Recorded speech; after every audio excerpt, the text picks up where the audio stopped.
kita harus menghapus lah yang harus ke salon itu bersifatnya mahal. Nah, lu ngapain ke salon gitu, sedangkan dipangkas rambut aja lu bisa. Kalau laki-laki di salon terus harus dengan kondisi yang manly, cewek-cewek bakalan takut. Tidak semua orang salon itu Iya. oke, bencong dan lain-lain.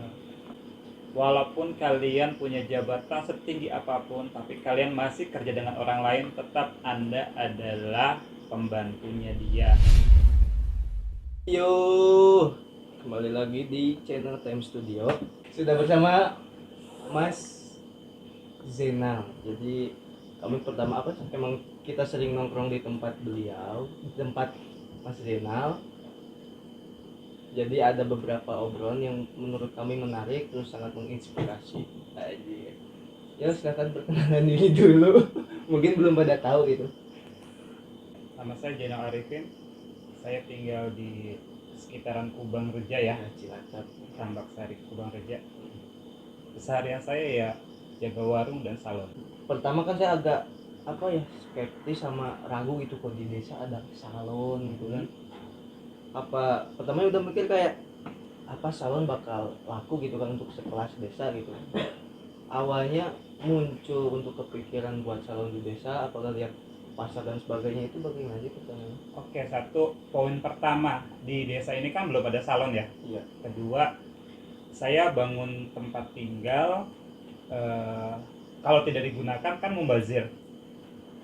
Ketiga, kalau kita di kota mau sampai kapan kita di kota, dan sampai kapan ngebangun desa kita sendiri kalau bukan kita sendiri, betul? Nah, seperti itu. Jadi saya tuh kepengennya ada niatan kecil membangun desa Tambak Sari itu tidak tertinggal seperti dahulu kala yang 3 atau 5 tahun belakangan terlihatnya model-model orang yang kita harus menghapus lah yang harus ke salon itu bersifatnya mahal. Nah, lu ngapain ke salon gitu, sedangkan dipangkas rambut aja lu bisa, Iya, ya kan? dengan harga paling under 10.000 dan orang tidak di salon saya ini bukan salon yang mahal gitu, yang kiranya masuklah kalangan untuk sekitar kisaran ekonomi desa ya, gitu kan. betul. Jadi tidak mencerminkan salon itu mahal, tidak sekarang. Tapi untuk biar lebih enak emang udah temen ya, kalau depan kamera kok rasanya canggung gitu. Terus gitu. Kang Mas Zainal aja lah biasanya kan. Ya. Emang asli sini berarti kan? Iya. Asli Kubang Reja. Ibu. Ibu asli sini. Kalau saya lahir di Jakarta dan besar di Jakarta. Jadi pendidikan pun masa Jakarta. kecil Jakarta juga. SD Jakarta sampai SMA. Terus dari kan mungkin sebelum buka salon itu kan ada pengalaman terus cerita hidup dan sebagainya itu. Pertama punya ilmu untuk salon, barber, dan kayak di sini ada body massage gitu kan, green spa gitu kayak gitu. Kalau saya basic salon itu bukan belajar dari kayak kursus enggak, saya otodidak. Belajar dari teman ke teman, dari satu wilayah ke wilayah yang lain. Terus kedua, saya mau ada body massage segala macam, itu mungkin satu keturunan dari orang tua ya, turun temurun dari orang tua, menyebar ke saya sendiri. Nah, terus buka warung. Kenapa saya memilih di kampung? Itu adalah salah satunya kepengen hidup di kampung karena udah tua. Iya. Adem gitu ya. Iya. Lebih tenang, asri. Iya, betul. Dari salonnya ceritanya emang dari pertama emang pas di Jakarta atau bagaimana? Oh, pertama saya tuh bukan di salon. Pertama saya, pendidikan saya adalah Sekolah Menengah Industri Pariwisata yang bergerak di perhotelan, bar, dan F&B. Di sana saya mulai jadi bukan pure dari awal untuk di salon. Enggak sengaja untuk di salon gitu dari awal ya. Jadi pertama untuk awal kerja di pariwisata, di bar, hotel, F&B kayak begitu. Pertama kali datang ke Brunei itu saya di officer, tapi saya tidak selesa atau tidak nyaman dengan pakaian yang bersih, terus on time. Saya tidak suka. Terus dari situ saya pindah ke restoran.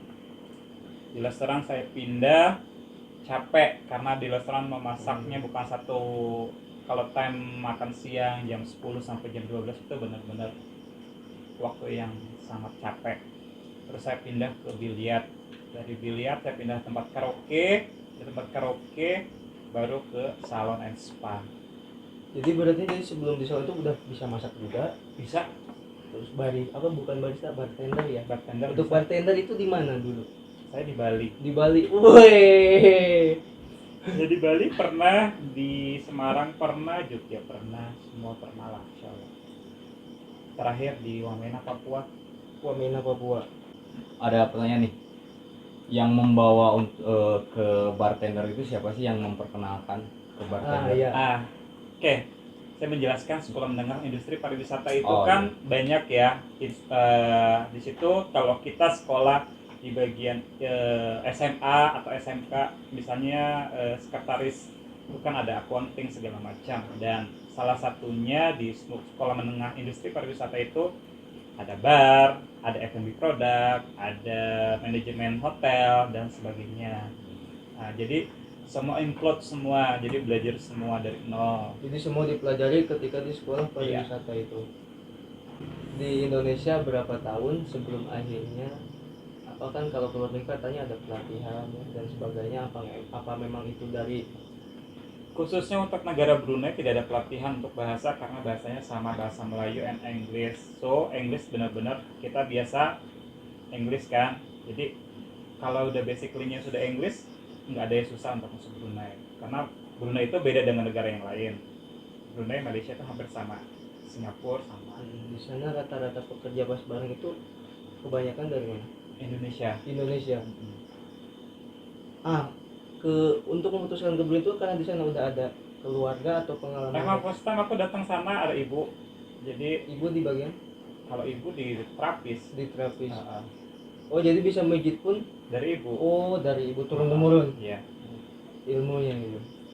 Saya pulang ke Indonesia 2018 itu puasa saya buka, langsung saya buka salon di Langgensari. Banjar ya, Jawa Barat. Langgensari sudah saya buka Langgensari sekitar 2 tahun lebih. Di sana tidak ada peningkatan, harus bayar Iya. bayar sewa, Sepi. lah. Ada perbedaan nggak sih dari dulu kerja sama orang terus sekarang buka sendiri? Ada dong. Sekarang gini ya, ini untuk motivasi untuk kalian semua. Walaupun kalian punya jabatan setinggi apapun, tapi kalian masih kerja dengan orang lain, tetap Anda adalah pembantunya dia. Tapi walaupun kamu punya wirausaha kecil, walaupun warung seperti saya kecil, tapi kamu punya sendiri, ya itulah kamu bosnya. Oke. Ya, Buat muda-mudi desa. terus jangan takut. Walaupun kamu diserang sama satu desa, tapi kita bertindak benar, tidak merugikan orang lain.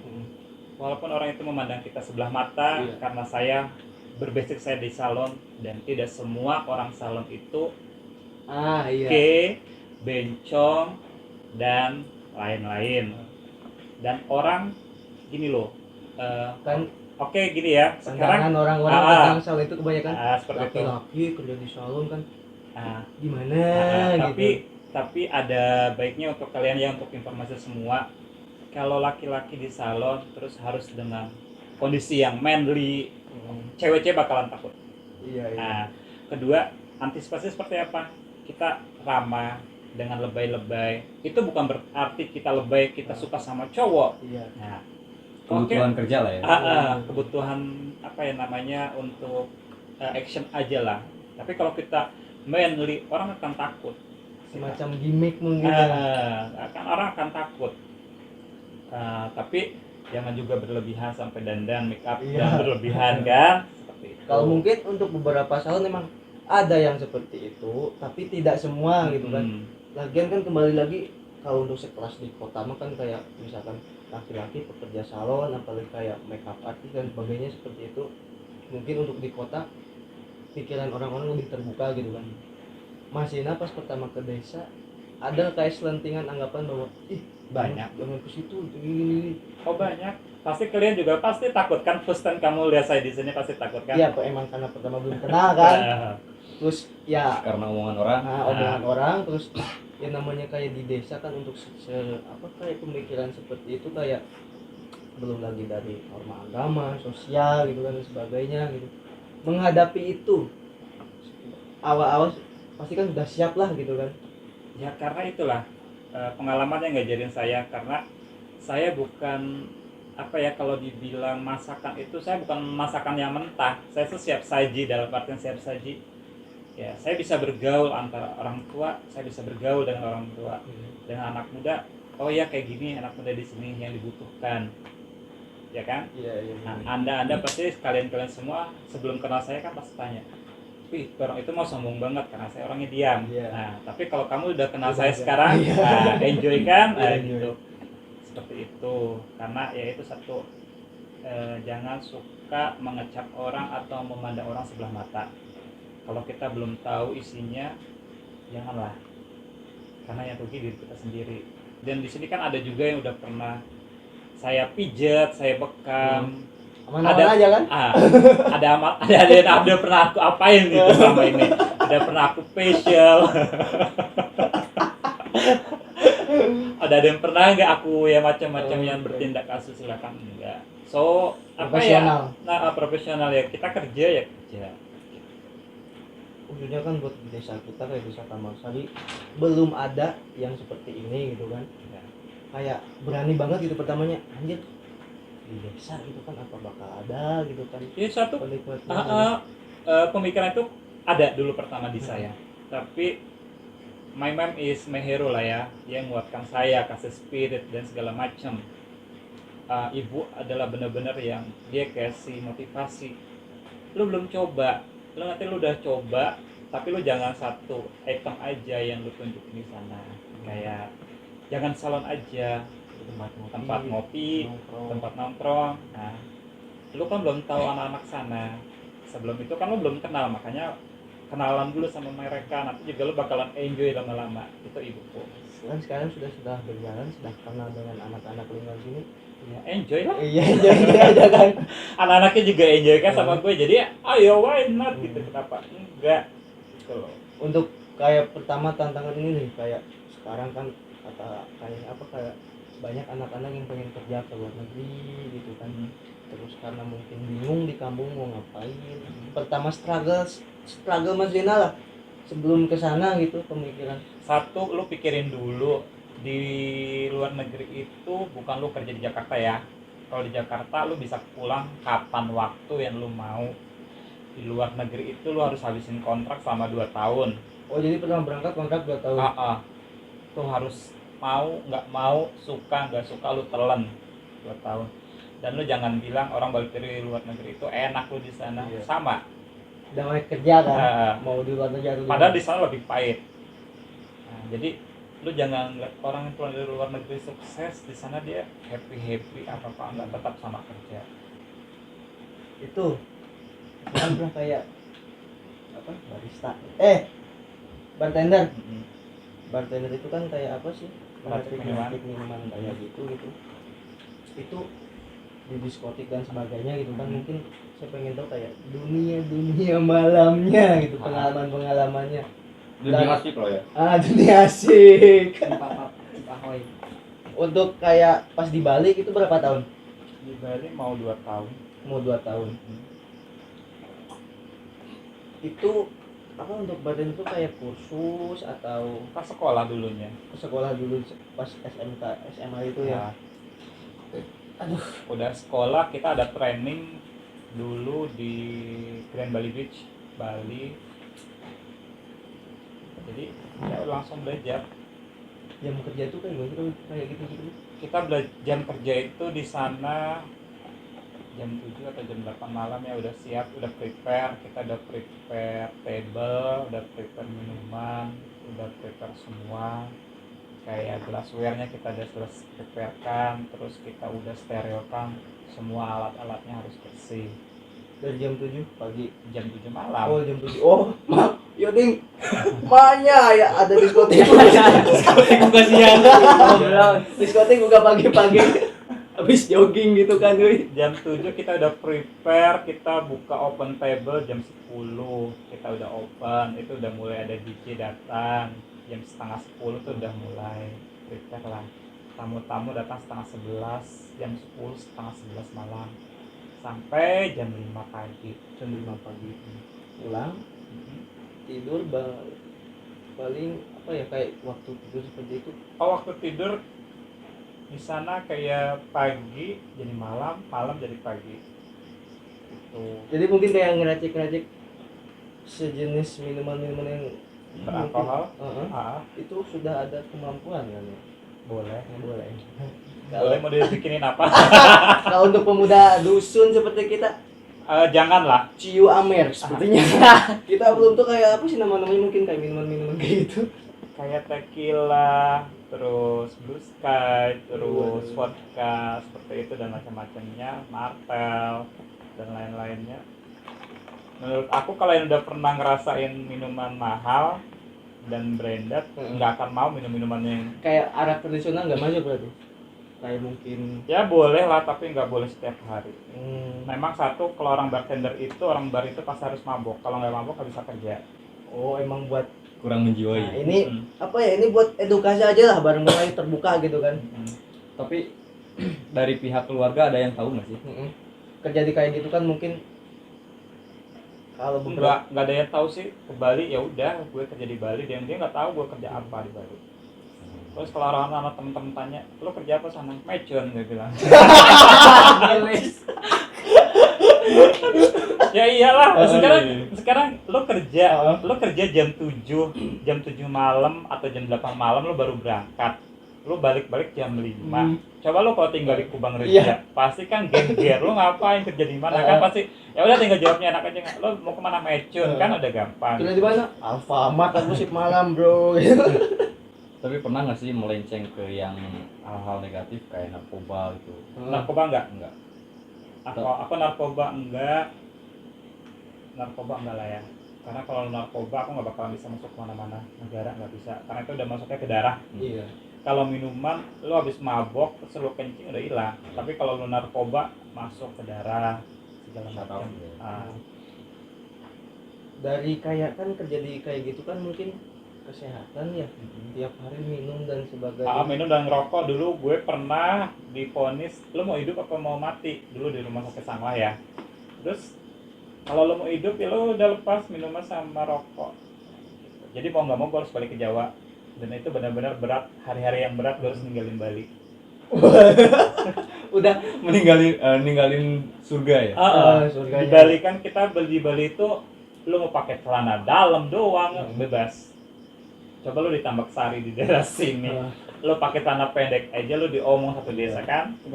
Apalagi cewek gitu kan, aja hot pen gitu. Anak-anak dusun langsung sange. Kalau di sana sih udah biasa ya, pakai hot pants, pakai bikini dan lain-lain, telanjang is okay. So di sana free sex is okay lah. Sekarang gini, ya kayak kita dulu, anak-anak sekarang kan mau tahu dunia. Nanti kalau udah waktunya, yang penting satu jangan sampai kena narkoba lah ya. Kalau lo masih mabok ya udah terusin aja mabok lo. Lo mau ngerokok lo terusin aja rokok lo sampai lo sudah sampai bebek baru. Lo sampai begek baru kan. Itu sih pesan-pesannya. Kerja di bartender itu kan pasti ada pahit manisnya ya. Untuk semua pekerjaan mungkin lah ya, pahit manisnya. Pasti ya. Ceritain dong pahitnya apa dan manisnya apa di dunia seperti itu. Pahitnya kayaknya nggak ada pahitnya ya di bar ya. Happy Fun terus ya. Happy day, have fun. Dan itu gue bilang, gue ninggalin Bali itu sampai sekarang masih nyesel dan nyesek sampai sekarang. Tapi kita flashback ke belakang, gue pikir kalau gue masih di Bali, satu gue belum punya tempat tinggal. Ya walaupun kecil-kecil, sekarang tempat tinggal sendiri, punya usaha sendiri. Kemudian kalau gue masih di Bali, ya nggak tau lah seperti apa. Ya ada hikmahnya juga lah di balik itu semua. Gitu. Yang jelas di Bali itu lu nggak ngerasain kerja, lu ngerasain setiap hari lu liburan. Main. Tapi dapat duit itu tadi nunggu gajian gitu. Enggak juga. Dulu sebelum gue kan dulu masuk di Bali itu sebelum bom Bali 1 dan bom Bali 2 itu Oh. benar-benar Oh iya. benar-benar lu nyari duit $100 tuh satu hari lo bisa dapat uang tip dari tamu-tamu bule Australia itu dulu gak kenal rupiah, kasnya dolar. Uang tip for you. Satu hari gue dapat 100 sampai $200. Satu hari 100 sampai $200. Untuk sekarang mungkin ada perbedaan ya. Sekarang nggak ada, udah pada kena rupiah. Teman-teman gue yang di Bali juga udah kena rupiah, bule-bule. Paling tips 10.000 paling 5.000. Nggak ada lah, paling 20 ke atas lah. Tapi ya dulu dapetin ya sekarang kan kalau $100 ya kurang lebih 1 juta lah. Dulu kan saya minum ya untuk berat badan gitu. Kurus nggak dulu? Kurus banget, lebih kurus dari anda. Gini gitu. Gigi buruk mungkin kayak ya. Iya. Emang nggak pernah makan? Jarang makan. Jarang makan. Kan Kan- udah sekarang gini. Kerja sebelum kerja itu kan jam 7 malam kan ya. Itu tidur pagi itu nggak makan berarti langsung tidur. Karena keadaan mungkin tepar gitu kan ya. Udah tepar jam 5 tuh sampai rumah, sampai kosan tuh jam setengah 7. Setengah 7 kalau lagi kepengen makan di sana namanya nasi ini ya, nasi jinggo. Kerjanya si Ubud. Nasi jinggo. Nasi jinggo itu kalau di Jogja itu nasi kucing. Itu kalau lagi pengen makan. Kalau enggak ya sudah bablas tidur, gue bangun jam 4 sore, buka kulkas, gue minum kayak Bali High kayak gitu, gue minum terus gue lanjut tidur lagi sampai jam 7 malam, prepare jalan kerja. Jam 8 udah mulai prepare dekat kerja. Udah, waktu makannya kapan? Siapa sih yang ngajak buat kerja di Bali? Bukan ngajak ya, kan kita Inisiatif. bukan inisiatif, kan kita itu di hotel ada persatuan pekerja hotel ya. Jadi aku dulu di Jakarta, dari Jakarta pindah ke Surabaya, dipindahin dari hotel satu ke hotel yang lain tapi dengan satu nama brand hotel yang sama. Jadi dipindahin ke cabang-cabang. Nah dari situ lu ngerasa enak di mana? Gue di Surabaya cuma 2 minggu, gue nggak betah. Surabaya itu panas banget. Walaupun enak lah menurut kita, tapi kok nggak betah di Surabaya, panas banget. Ya udah, kalau lu mau, kalau ke Jakarta udah nggak bisa katanya. Ya udah, jalan satu-satunya Denpasar kali. Ya wis. Tapi ya di sana. Ya iya dong. Oh, berarti di bar itu pun masih satu hotel. Satu hotel. Satu brand.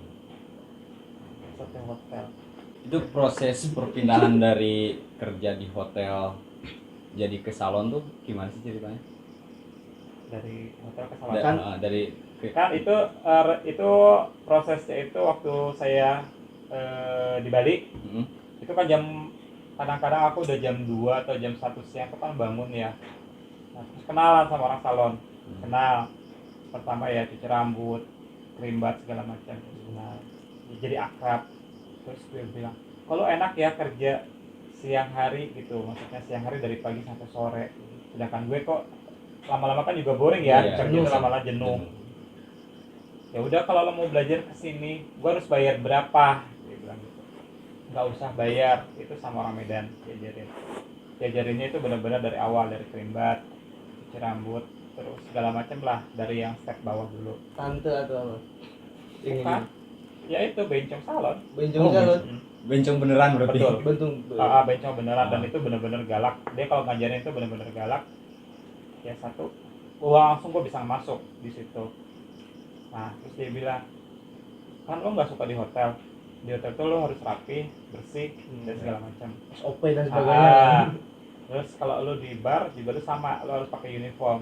Nah tapi kalau lo di salon, uniform bisa lo pakai dan juga bisa lo tinggal, dan waktunya bebas, lo bisa tiduran di waktu lo kerja. Iya ya, gue bilang, hasilnya pun sama aja kayak lo hasil di salon apa di bar.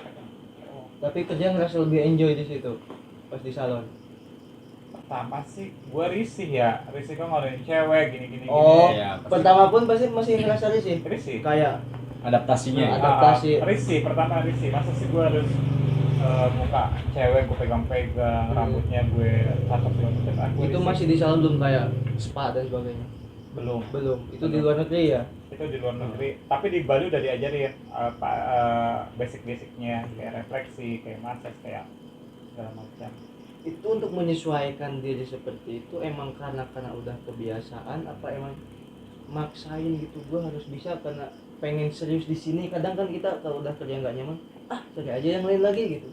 Satu, saya kan memang dari keluarga yang nggak mampu ya, dalam artian gue ini kalau bukan gue yang kerja gue nggak akan bisa makan. Satu, terus kedua gue itu ngerantau. Kalau ngerantau apa sih yang lo bisa, misalnya jeleknya lo Skill jual lo diri apa juga, gitu. jual diri juga yang penting bisa buat makan. Iya. Nah otomatis karena lo jauh Iya, dari kasarannya semua. gitu. Nah, ya kayak gitu, yang penting satu buat makan lah dulu caranya. Tapi gimana sih caranya buat adaptasi kan awalnya pasti risih lah. Ya, Risih Iya. ya sih, adaptasinya gimana ya? Satu, pertama lu juga sama lah, lu sekolah yang bukan bidangnya, terus lu nggak happy dengan itu apa dengan yang lu tuju, misalnya lu perguruan tinggi apa yang nggak sesuai dengan hati lu, pasti lu juga bakalan berontak.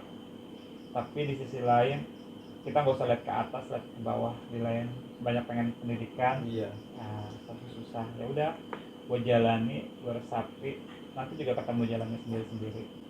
Kayak kadang kegelisahan kita kan buat yang masa-masa sekarang umur 20 kan pernah paling lah Mas Zainal kayak krisis di umur 20 gitu kan katanya. Ya. Itu emang bener-bener ya sama mungkin ya sama-sama mengalami gitu. Pas kayak perpindahan kerja di Bali dan sebagainya itu kisaran umur berapa itu? Saya sudah mulai kerja karena saya harus menghidupi diri sendiri. Aku keluar SMP aku udah mulai kerja. SMP udah mulai kerja pas di Jakarta itu. Kerja apa? Ya, jadi babu, jadi pembantu rumah tangga pernah. Pernah. Dan saya pagi, saya sekolah. Bosnya suruh almarhum udah. Pagi saya sekolah. Pulang sekolah saya jam 3 sore. Langsung ke rumah si bosnya itu. Aku tidur di rumah sana, jadi berangkat dari sana, sekolah dari sana, pulang ke sana. Betul. Dan itu gue lalami 3 tahun. 3 tahun selama SMP itu sambil kerja. SMP kelas 3 itu rumah tangga orang tua saya pecah. So aku anak broken home. Tapi gua bukan anak-anak yang broken home yang lainnya, lari ke narkoba. Kayak malah pelampiasan Ah, gitu, keluarga aku hancur gitu kan. Kayak adek gue lah, gak usah jauh-jauh, adek gue laki-laki kayak gitu. Tapi gua enggak, gua pikir gua masih punya adik, gua harus didik adik gue segimana rupanya. Dan gua bukan keluarga yang masa sih keluarga gua hancur, orang tua gua hancur, gua hidup hancur. Nah, gue nyari duit tuh kerja. Nah, alhamdulillah gue kerja, bosnya bilang kamu kan masih sekolah, kenapa kamu nggak lanjutin sekolah? Nggak punya biaya. Nah itu almarhum. Ya mudah-mudahan dia di sana tenang lah ya di surga. Amin. Lo kerja, nggak apa-apa lo kerja di sini. Itu dia benar-benar orang yang paling galak, tapi gue segani lah sampai sekarang. Masih gue hormati. respect. Banyak apa ya kayak membantu selama ya banyak jasanya Ah, ya. Dia kalau gue udah turun habis sholat subuh, gue turun kerja, cuci piring, Ya pekerjaan rumah Ah. tangga gitu kan. segala macam. Tapi dia udah jam 6, Zainal jam 6 berangkat sekolah pergi, dia ngusir aku jam 6 pagi untuk sekolah. Nah kalau udah jam 3 dia selalu, dulu kan nggak ada handphone ya, telepon rumah, dia pasti telepon kalau aku di jam 3 belum pulang, dia pasti tanya, tadi kamu ditelepon jam 3 kamu nggak ada, kemana? Saya macet pak, gini. Oh iya, kan udah di rumah. Udah kalau kan ditelepon. Tapi beliau kayak mempekerjakan pun masih tahu porsinya bahwa Saya masih di bawah umur. masih di bawah umur, masih sekolah gitu Ah. kan.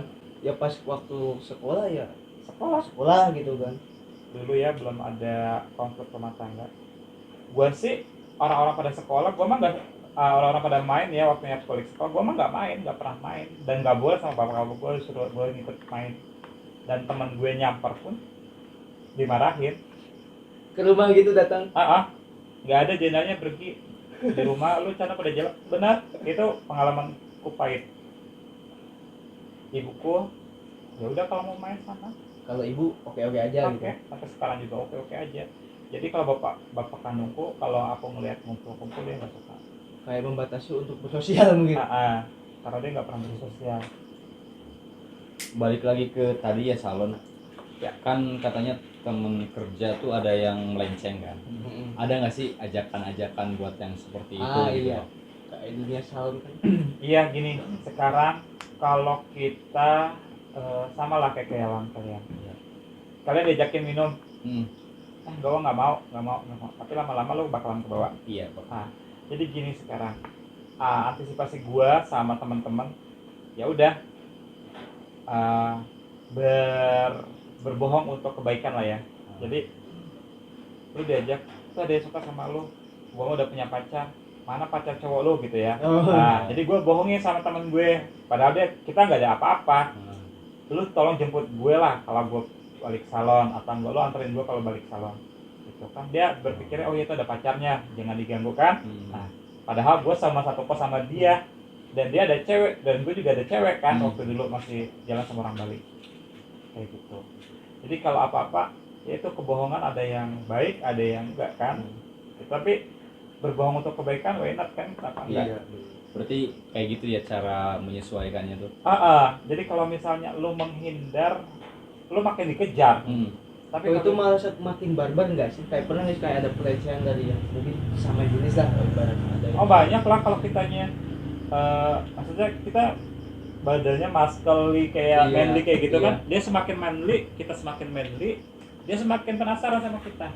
Tapi lu ngapain sih sama gue gitu? Kita sama-sama kok, sama-sama nungging, sama-sama apa gitu, sama-sama ngelambat. Iya. Nah, dia akan jijik gitu sama kita.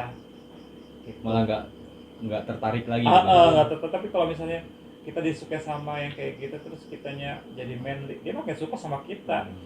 Gitu. Jadi salah satunya kalau lu deketin sama bencong-bencong, udah lo ngondek-ngondekan aja gitu. Lo ngelebay aja gitu kan. Soalnya dia bakalan geli orang sama-sama ngelebay Iya, kan. malah jadi sesamanya gitu. Kan? Tapi untuk kayak temen ada nggak sih yang emang Banyak kayak emang dia sama jenis ini banget.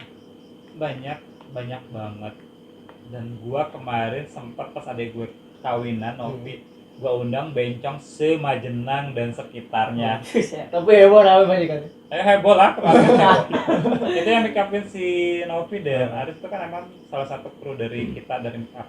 Iya. Nah, jadi lu gue kenalin gini loh, dunia bencong itu jangan lu pandang sebelah mata. Mereka berkreasi. Kadang malah enak loh humble jadi Kesan. ada nggak sih yang temen yang ngondek gitu sampai menikah berkeluarga tapi dengan lawan jenis? banyak. Ada yang udah bersusu, ada yang udah rambutnya panjang, punya anak. Tapi dia nikah sama Cewek. cewek. Iya. Itu berarti istrinya sangat legowo gitu ya menerima. Istrinya juga tahu bahwa ya udah anak dia ya penting. Tapi Lu dia, nggak- lu tapi dia nggak- juga bisa hamil kan kali ya? Ya gue punya bisa hamil. Yang penting lu nggak selingkuh sama cewek kan. Sama cowok kan nggak ada itunya. Iya. Apa cowok paling lu ngambil jalan dia. Paling untuk benefit uang dan sebagainya mungkin kan. Ada yang sampai meneruskan untuk kayak di negara kita kan nggak dilegalkan sama jenis menikah gitu. Ada nggak sih yang mereka tuh kayak punya ikatan ya kita menikah gitu? Ya adalah banyak. Ada juga banyak juga. Aku di temanku di Jakarta mayoritas 75% udah rumah tangga ya, cowok sama cowok. Dia tinggalnya di apartemen. Jadi itu udah bukan hal yang tabu lah di dunia salon. Dulu kalian kan juga pada tahu kan, makanya kalian juga sebenarnya pertama pada ragu kan datang ke salon gue kan. Iya, Ah. karena selentingan Iya, terus orang sini lah. orang-orang. Tapi terus sekarang lu ngerasain gue semenjak gue di sini dari bulan haji sampai sekarang ada nggak pernah gue settingan itu betul apa enggak sih Kak. Malah kita lebih bersyukur kayak ini nih ada suasana baru, terus ada orang baru kayak kalau aku sendiri kayak merasa nyaman lah dapat obrolan baru dan lain-lain. Kalau untuk kita lah anak-anak kampung di sini ketemu itu doang gitu loh. Obrolan setiap hari ya yang kita temuin bareng-bareng gitu kan. Nggak nambah wawasan. Enggak nambah wawasan. Awal-awal tahun 2018 2017 lah kayak LGBT gitu kan rame. Berarti untuk sampean udah nggak aneh lagi, mungkin nggak asing ya ketika ramai berita-berita gitu. sempat mak gue waktu gue di Brunei kan gue di Pernah sana curiga dari keluarga. terus terang aku memang di salon itu sama satu bencong ya, bencong dandan rambutnya udah panjang, itu Filipin. itu udah pure jadi perempuan tapi belum potong, kelaminnya belum potong. Kayak bejong-bejong Thailand itu lebih ekstrim, mungkin lebih ke rumah kelamin ya. Nah, itu dia orang Filipina. Sampai ibuku kena gojolokan dari orang lain. Sampai dosa apa gue punya anak kayak gini. Demi Allah. Sampai gitu ngomongnya. Disangka. Terus aku bilang, sok kalau kamu mau percaya sama orang itu silahkan. Mau nggak percaya juga terserah. Aku bilang gitu. Terserah. Nah sekarang coba kamu renungkan anak kamu semua siapa. Mungkin adekku nanti nonton ya. Cok, orang yang normal, adekku yang normal, ada pernah bantu kamu nggak? Aku bilang gitu. Nih si bencong yang kamu bilang si bencong bisa bantu kamu dalam Menghidupi artian adik-adiknya. bisa untuk ya walaupun gue bukannya jadi egois dan gue jadi sombong, enggak, gue bisa ngebantu orang tua dalam artian meringankan, gue nggak minta terus, gue bisa usaha sendiri, nggak masalah. Sekarang pun dicap di satu desa gue bencong, why not, penting gue nggak jadi dandan di sini, gue nggak ya temenan sama cowok masa aneh kan, enggak ya. Nah, sekarang kalau gue bawa cewek tiap hari ke sini digerebek, Iya. aneh lagi kan. Iya. Kalau bawa cowok misalnya terjadi hal itu pun nggak bakalan hamil gitu, seumpamanya Iya, bener. jauhnya gitu loh. Ya seperti itu, gue pernah bilang dosa apa mama ini kayak gini. Ya udah kalau percaya, sampai aku berapa bulan saya nggak pernah nanya ibuku, udah jalan kerja gue jalan kerja Karena kecewa dianggap seperti itu Ah. kan. gitu. Karena ada customer datang ke rumah cowok mau pijet, kalau aku masukin ke salon itu kan bagi dua sama salon. Iya. Kalau gue masukin ke rumah kan itu duitnya hak 100% buat aku kan. Kalau nggak cari kayak gitu gue duit dari mana? Oh jadi selimpilannya pas salon di Ceperan lah ya. Ceperan itu. Itu gue kadang suka dapat $1,000 satu bulan bersih. Kadang pelanggan-pelanggannya pas waktu dulu di salon itu mayoritas cowok? Memang di Cewek sana apa? di Brunei itu nggak boleh kita megang cewek, haram. Oh jadi salon itu ya khusus Cowok. cowok doang. Secara perawatan dari lulur, massage, facial, sauna, terus gunting rambut, terus cuci rambut segala macam cowok, khusus untuk cowok untuk cowok. Cewek ya cewek. Nggak bisa. Oh beda kayak di Indonesia kan. Di sini kan unisex, di sana Unisex semua. kalau cowok sama cowok, cewek sama cewek. Pernah nggak sih kayak dari pelanggan? Kayak Ada, main mata gitu. ada Banyak mungkin. banyak, tapi gue gini loh, yang gue bilang, ya kita orang Indonesia datang ke ngapain jauh-jauh ke sana cuma buat SS-an gitu, sama suka gitu kan, ya kan, SS-an Iya. sama suka. Nah Iya. sekarang lu gini aja, lu datang ke Brunei itu pakai tiket bro, Iya. tiket tuh pakai duit bro, lu bikin paspor itu pakai duit bro, masa kita nggak diduitin gitu loh. Dalam artian ya udah gunain aja, dia suka sama kita, Oh permainkan dompetnya. permainkan dompetnya gitu loh. Oke. Nah, masa aja cewek aja jadi lonte, cowok Iya. juga, tapi kita nggak sampai 14. Ya dia suka, Sabtu dia suka ngasih makanan, ngasih duit, kasih pulsa, terima aja loh, kita nggak ngapa-ngapain. Oh itu juga dikasih buat bukan minta kan? Kita diajak jalan, di sana kita nggak punya mobil, diajak jalan. Siapa sih bro yang nggak mau diajak pakai Fortuner bro, pakai Lexus bro? Itu kalau misalnya orang itu udah kebangetan, baru aku keluar kayak feminim, kayak ke cewek-cewek, biar dia geli sama gue. Kan satu-satunya itu aja. Iya. Kalau gue masih tetap manly gimana dia akan terus ngejar kita sampai kapanpun. Tapi ada nggak sih yang pengen disampaikan sama orang yang Untuk ngejudge seperti itu? masih Oke. memandang stereotip bahwa aduh salon tuh ayolah ini Bukan salonnya, tapi lebih ke personnya, lebih ke personal personal. Oh gini ya, untuk lo yang dulu buat lo tonton video ini ya lo. lo yang dulu kira gue bukan siapa-siapa, ya mungkin lo sekarang udah nyesel, mungkin lo mau berapa kali pun tetap stigma lo salah menilai gue gitu kan. Gue dulu memang gue lemah, tapi gue dengan berjalannya waktu, pengalaman, gue kuat sampai sekarang. Gue terus terang ya, di Desa Tambak Sari dan Kubang Reja, selain kalian di sini, anak-anak yang nongkrong di sini, gue nggak punya teman. Gue tuh dari lo mau kenalan sama gue, mereka banyak yang kenal, kayak Baraya lah ya, di sini juga Baraya. Mereka kenal aku, tapi aku nggak kenal mereka. Karena satu, aku jarang di rumah, jarang di kampung. Terus Mereka bilangnya kalau sombong nggak kenal sama aku ya otomatis kita jarang ketemu. Iya. Kita jarang ketemu, ya itulah bilang tak kenal maka tak sayang. Nah dalam artinya seperti itu, gue nggak pernah kenal, nggak pernah tahu, kecuali kalau hari raya saudara-saudara yang terdekat datang itu baru aku kenal. Jadi ya mungkin yang ibaratnya deket gitu sampai mengulik-ngulik seperti ini kan dari pengalaman-pengalamannya gitu. Masih kita mungkin ya. Iya, masih sekitar. Jadi kita udah sohib nih. Ya begitulah bro. Sil bro. Tapi kalau suruh milih lebih suka di salon apa di masak Makanan itu F&B. Dua-duanya gue suka ya, gue nggak bisa milih ya. Dua-duanya gue suka, ya tergantung moodnya aja. Makanya sekarang ini buka salon sekaligus kayak tempat makan lah, warung gitu kan. Tapi memang belum komplit. Kedua, gue capek. Kalau lagi ada banyak tamu salon, capek. Ini kedepannya Kedepannya apa sih yang pengen diwujudin atau yang dicapai? harapannya untuk ya lingkup kita dulu lah, desa kita gitu. Tujuan saya datang ke Desa Tambak Sari untuk menatap loh ya. Iya. Memang dari dulu saya jadi warga Desa Tambak Sari, tapi berpikiran untuk menatap tuh belum, baru sekarang. Saya ngeliat Desa Tambak Sari itu tadinya cuma orang lewat isaha eta orang mana yang lebih dari kepo gitu ya. Kepengen pandangan itu tuh hilang dari dunia ini. Pengennya tuh ya udah, yang penting lu nggak ganggu desa sini, ya udah bodo amat gitu kan. Tapi nggak sebodoh-bodoh amat banget gitu, masih tetap ada respeknya sama tetangga-tetangga. Memang bagus respect, tapi terlalu respect pun kita merasa nggak enak, Terganggu malah. terganggu. Kepengennya itu aja sih. Terus keduanya SDM yang unggul. SDM-nya unggul, sumber daya manusianya unggul, terus nggak terlalu katro dengan dunia luar.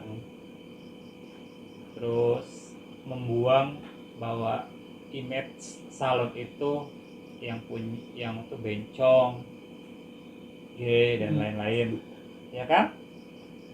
Terus dua, mahal tuh jangan. Sekarang udah nggak mahal karena aku juga menyesuaikan di kampung, Menyesuaikan tempat gitu Iya. kan. Berarti lebih ke meluruskan stereotip Stigma. ya, stigma orang. Laki jangan takut stigma. ya. Terus kedua, lu jangan mau diecehin sama orang-orang yang lu ngomong, lu tunjukin bayar tunai cuy. Perjuangkan apa yang kamu yakini dalam hidup gitu kan. Betul. Datang saja Terakhir promo.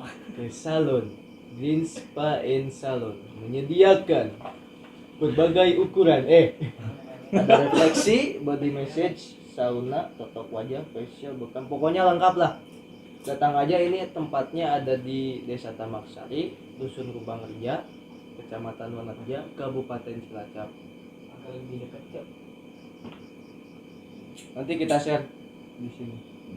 Di sini. Pokoknya datang ke sini, tempatnya oke, apalagi di desa, nanti di sini bakal ada pemancingan dan sebagainya. Dukung usaha-usaha tetangga-tetangga kalian, terus dagang dan sebagainya gitu kan. Bakal ada pemancingan ini itu gitu kan, bakal seru lah pokoknya di sini. Sampai meramaikan desa gitu. Monggo. Lebih lengkapnya datang ke sini. IG-nya apa? Green Spa and Salon. Green Spa and Salon, nanti kita share ya Di deskripsi. di deskripsi. Dan kebetulan tempat syuting yang beberapa kali kita bikin video ya di sini gitu, beberapa kali shoot. Dan terima kasih juga dari kami Time Studio. Kadang mungkin studio. merepotkan, bikin kesal dan sebagainya. Terus sama satu lagi, kalau buka usaha di kamu kayak kasbon. Yang keras. Kasbon. Ayolah boy. Orang-orang kan juga sama Lebih keras. si Ate kan cari duit gitunya. Atuh masa tega gitu kan. Kamu teh udah body massage, scrub dan sauna. Masukin ya. besok bayarnya di belakang gitu. Si Ate modalnya kan Lu ngomong keserangan. untuk salon boy. Oh, udah Oh. oke. Tapi kan nggak selamanya kan yang teh kasbon rokok terus di sini. Baru 2 kali juga kan ya. Ya nggak apa-apa lah selagi ada. Kenapa tidak? Aduh, tim studio men. Datang ke sini seru asik buat dayu sekitarnya belum ada kan kayak gitu-gitu warna ya dulu bukan di Langen. Iya. Intinya dari obrolan tadi kita menyimpulkan bahwa saya sendirilah jangan memandang orang tuh kayak dari pekerjaannya seperti apa, tapi kita kenali dulu orangnya. Setelah kenal kan tahulah belakangnya perjuangannya dia, terus ya pengalaman hidupnya bisa lah kita ambil kayak buat ya bekal kita sharing-sharing ilmu dan sebagainya, ngobrol gitu kan, lebih membuka pikiran lagi lah bahwa dunia tak sesempit jalan pikiranmu. Mantap. Wassalam. Sekian, assalamualaikum. On time, obrolan waktu. Barbar.